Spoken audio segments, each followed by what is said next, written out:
Hola familia, top 5 del 2020, año de confinamiento, año de COVID, año de sorpresas imaginativas, creativas, espectaculares, año de películas en plataformas que se llevaron muchísimo reconocimiento. Mil gracias, de verdad, mil gracias por esa suscripción en el canal, visualizaciones, por el feedback. Lo repito siempre, pero gracias a todos por estar al otro lado viéndome. Y bueno, sin más dilación que me enrollo mucho, top 5 del 2020. La número 5 es Host. Hola. Hola. Hola, chicas. Hola. Robina. Hola. Caroline. Hola, Teddy. Hola. Bueno, dentro de esas maravillosas, como decía antes, sorpresas del 2020, donde las limitaciones evidentes y lógicas por culpa del COVID, que estábamos todos en casa encerradísimos, ¿no? Tuvieron por la gran industria, incluso los directores más jóvenes, más nobles, empezaron esa creatividad a fluir. Apareció esta Host, película de, ojo, 57 minutitos, no llega a la hora, y para mí es de las mejores del 2020, dirigida por Ross Savage. ¿Quién es Ross Savage? Pues un director que tenía filón en cuanto a cortometrajes y algunos había participado en un documental, siempre todo muy hilado con el tema sobrenatural. Y después hizo, por ejemplo, The Boogeyman, ¿vale? Creo que en el 2022. Esta Host relata la historia que nos podía haber pasado a todos, de hecho está basada en su propia experiencia durante el confinamiento, de un grupo de amigos que deciden hacer una llamada de Zoom, como hacíamos todos, vuelvo a repetir, durante esos meses del 2020, bueno, pues para hablar y conectar cada uno en su casa, para evadirse un ratito, para tener un poco de contacto aunque sea digital, pero se le ocurre la gran idea, la gran maravillosa idea de hacer bueno, pues una ouija, ¿no? Conectar con los espíritus, con lo sobrenatural, con el más allá, gracias a una conocida medium de uno de los amigos integrantes de esa llamada de Zoom. Y a partir de ahí se sale una película en la cual la pantalla, o sea, la pantalla como tal, parece que estamos viendo esa pantalla de ordenador con esos cuadraditos de la llamada de Zoom, y con 3, 4 elementos, cero presupuesto, de hecho hay muy poquísimos exteriores, un par de ellos, al final sobre todo, genera con 4 sombras, 4 elementos de luz, el sonido, sobre todo un gran montaje de sonido, un terror, yo lo pasé francamente mal. Evidentemente no aconsejo a nadie que si está confinado, está alejado de su familia, solo y hablando con el ordenador puesto, la ponga porque no es impactante en cuanto a jump scare, pero sí es verdad que da un mal rollismo muy bien hecho. Ross Savage apunta a manera de verdad que The Boogeyman es un poquito peor, pero me parece una gran sorpresa del 2020, una película que tenía que estar en el top, sí o sí. La número 4 del 2020 es Mank. Meg, it's Orson Welles. Of course it is. I think it's time we talked. What is it the writer says? Tell the story you know. Bueno, David Fincher, como siempre, evidentemente esta Mank no llega a la altura de Seven, del Club de la Lucha de Zodiac, para mí sus 3 grandes obras maestras, e incluso se queda corta a comparación muy probablemente con Perdida, la red social, pero es una rara avis en su filmografía, en su carrera, en su forma de entender el cine. Me parece que David Fincher venía haciendo otro tipo de cosas y aquí, ojo, cogió una historia, un guión escrito por su padre, en 2003, su padre ya fallecido, sobre la historia de Mankiewicz, Herman Mankiewicz, que era el guionista y que estaba codo con codo con Orson Welles cuando hicieron la famosísima y una de las mejores películas de la historia del cine, que es Ciudadano Kane. Bueno, pues la historia de ese Herman Mankiewicz, protagonizado por un fantástico, maravilloso, nominado al Oscar, también por cierto, creo que su tercera nominación, sí, Gary Oldman, que lo ganó por El instante más oscuro, también estuvo nominado por El Topo. Bueno, Mank es una película, hay que decir, primero de Netflix, ¿vale? Cuando David Fincher abrazó Netflix, se abrazaron mutuamente, se dieron la mano, nos regaló, por supuestísimo, la maravillosa Mindhunters, una de las mejores series para mí de los últimos 20 años, y también está Mank, después ya de Killer, con Michael Fassbender.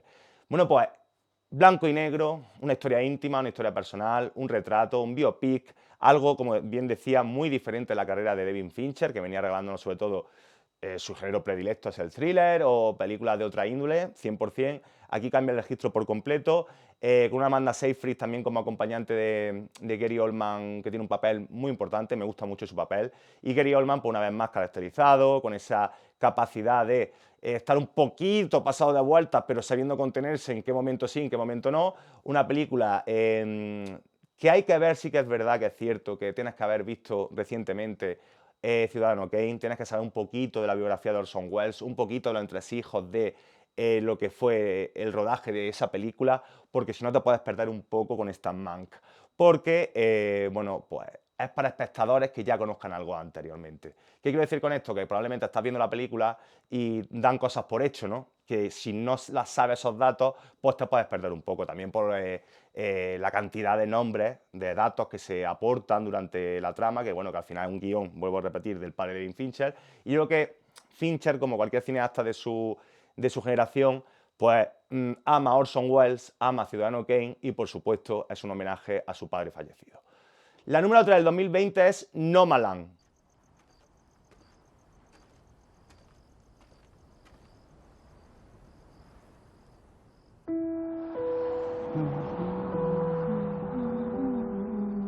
Tú eres una de esas afortunadas que puede viajar a donde quiera.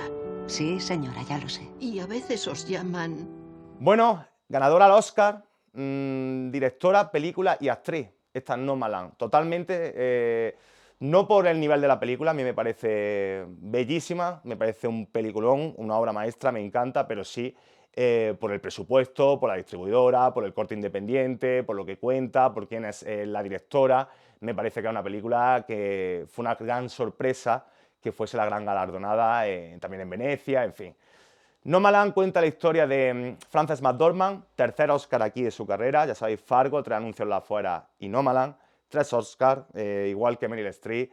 Vamos a hablar más y mejor de Frances McDormand, vamos a defenderla porque es una actriz como la copa de un pino, pero bueno, cuenta esa historia de esa mujer que la recesión, la crisis económica, lo pierde absolutamente todo y decide comprar una caravana e ir siendo una nómada, no hay más, es así, viviendo codo con codo con esos nómadas que no tienen recursos económicos y que van viajando poquito a poco por lugares recónditos de Estados Unidos, ayudándose unos a otros, teniendo casi como una tribu diferente, alejada de lo que es la civilización 100%, de lo que es la clase social normal, ¿no?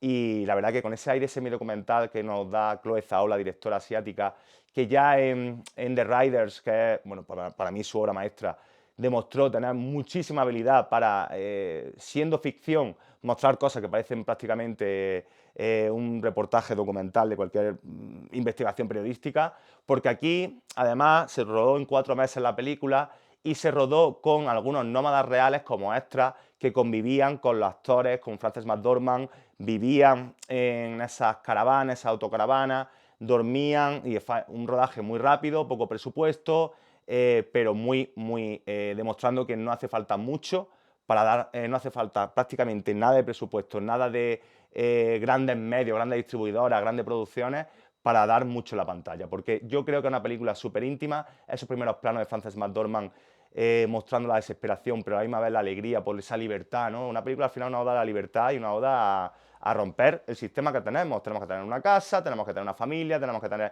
un sueldo, pagar facturas, pero ¿y si no lo tenemos? ¿Qué hacemos en la vida? Película maravillosa. La número del 2020 es El juicio de los 7 de Chicago.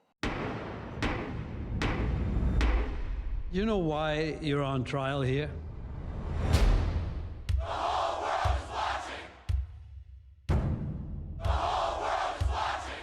You all right? I was until I saw that. Bueno, otra historia real, otra vez Aaron Sorkin en el canal, en Los TOS, que también, este 2020, era un guión que tenía ya, antes de que llegase el COVID, la pandemia, lo tenía ya poquito preparado, elaborado, pero terminó de pulirlo y nos regaló El juicio de los 7 de Chicago, que va sobre esa historia de aquellos manifestantes a finales de los 60 en Estados Unidos contra la guerra del Vietnam. Hubo muchísimos manifestantes, el país entero, prácticamente más de la mitad del país se volcó contra la decisión, ojo, no de Nixon, la decisión fue de Kennedy realmente, pero bueno, el que se llevó la culpa con el Watergate fue Nixon, pero de ir al Vietnam cuando nadie llamó a Estados Unidos allí, ¿no? Pero bueno, esos manifestantes, esos hippies, ese Woodstock, ¿vale? Para que me entendáis, de finales de los 60, esa revolución que hubo musical, liberal y de todo, que se manifestaron y hubo un altercado con la policía y cogieron a esas 7 personas en Chicago para condenarlos por, bueno, pues, por ir contra la autoridad, ¿no? Una historia real muy dura porque realmente no es que no hicieran nada, pero una ley muy fuerte, ir a la cárcel por manifestarse realmente y tener pues esa capacidad, esa libertad de expresión, ¿no? Siempre y cuando no llegue a una violencia extrema. Y es una película que se puede mezclar entre el drama judicial, se puede mezclar entre también, no digo aire documental, pero sí con ese punto novelístico de contarnos los entresijos de los acusados, una parte defensora, una parte del fiscal que es el acusante, la ética y moral del juez, la familia de cada uno de los acusados y cómo, da igual que seas de izquierda, de derecha, demócrata, republicano, al final siempre la bandera, el patriotismo en Estados Unidos está muy presente. Y esto Aaron Sorkin, a pesar de que siempre muestra, digamos, con mucha habilidad, con muchísima habilidad, las miserias de Estados Unidos, de los altos cargos políticos, del ejército, etcétera, ya sabéis que brillante guión el suyo en Algunos hombres buenos, o por supuestísimo la serie El lado oeste de la Casa Blanca, aquí sigue la misma línea, pero un poquito más blanco todo, más amable, ¿vale? No termina teniendo un final que diga es Jack Nicholson como contra Tom Cruise en Algunos hombres buenos, para que me entendáis. Pero una película muy recomendable, que yo la vi prácticamente sin saber de su existencia, también película directa a Netflix, como casi todo lo que aparece en 2020, y que me sorprendió muchísimo, sobre todo, no lo he comentado, la gran pareja protagonista. Por un lado está Eddie Redmayne, actor brillante, y luego Sacha Baron Cohen, cada uno defendiendo sus ideales con un ten con ten, ¿no? Un vis a vis en el juicio muy, muy interesante, dos actores totalmente diferentes en su filmografía, totalmente diferentes en esta película, pero que van como anillo al dedo. Y la número uno, sin lugar a dudas, del 2020 es Una joven prometedora. Madre de Dios. Si es que se lo buscan ellas solas. Ya es mayorcita para saberlo, ¿no? Tengo que tumbarme. Bueno, mucha gente conoce a Emerald Fennell, a la directora que está tan de moda desde el año pasado, por la mainstream, la potente, bueno, pues la que todo el mundo abrazó, cogió y le fascinó, que fue Saltburn. Yo también, me gusta muchísimo Saltburn, con Jacob Elordi o Barry Keoghan. Pero antes de Saltburn nos había regalado ya una joyita que ganó el Oscar a Mejor Guión, ¿vale? Que fue Una joven prometedora. Un papel donde Carey Mulligan es la gran protagonista, está hecha por y para ella. Y es una película que si tratase solamente, exclusivamente lo que es una violación y la posterior venganza, estaríamos haciendo un análisis muy poco profundo. Tiene muchísimas capas la película. Tiene un trasfondo bastante complejo. Porque sí, efectivamente trata sobre eso. Trata sobre una chica que su mejor amiga fue violada en la universidad y ambas tuvieron que dejar los estudios porque no eran capaces de soportar aquella situación, ¿no? Y años posterior, esta Carey Mulligan, la amiga, se dedica a ir a los clubs nocturnos para ligar con hombres y castigarlos a su manera, ¿no? A todos aquellos que quieren aprovecharse de las mujeres. Un guión de la propia Emerald Fennell, brillantísimo, brillantísimo, igual que el de Saltburn, difícil, muy difícil, unos diálogos los cuales te quieres reír, pero justo cuando acaba la conversación dices, esto no era para reír, esto, ojito. Una tensión constante, en cada momento parece que va a suceder algo, luego no acaba sucediendo, pero tú te quedas con ganas de, ¿lo habrá hecho o no lo habrá hecho? Carey Mulligan está brillante, de verdad, una película, no voy a decir desconocida, porque todo el mundo después de Saltburn evidentemente pincharía, buscaría quién es Emerald Fennell y diría, también evidentemente amiga, compañera de viaje en la industria de Greta Gerwig, ya sabéis, Barbie. Pero bueno, me gusta muchísimo esta joven prometedora. Dentro de ese catálogo de películas de violación y venganza, Escupiré sobre tu tumba, Hard Candy, Revenge de Coralie Ferrier, La última casa a la izquierda, etc. La violencia del sexo, hay millones. Esta me parece que tiene un punto porque tiene esa fotografía tan colorida, esos elementos, los chicles, las bebidas, la ropa, las localizaciones, esa cafetería, esa boda, esa despedida de soltero, la música. Tiene elementos que tú los podrías meter en una comedia, porque realmente es una comedia un poco negra, pero la historia, el mensaje es brutalísimo contra todos aquellos impresentables, indeseables y que deben estar fuera de la sociedad que le hacen esto a las mujeres. Familia, hasta aquí mi top 5 del 2020. Como siempre, ya sabéis, dejadme por aquí en comentarios si estáis de acuerdo conmigo. Es un año bastante independiente, lo sé, bastante raro. Fue un año muy raro para todo el mundo, para el cine también. ¿Cuál quitáis? ¿Cuál añadís? Suscribiros al canal, por favor, ayudadnos a crecer. Darme un like, que es gratuito. Y nos vemos en el siguiente vídeo. Chao, chao.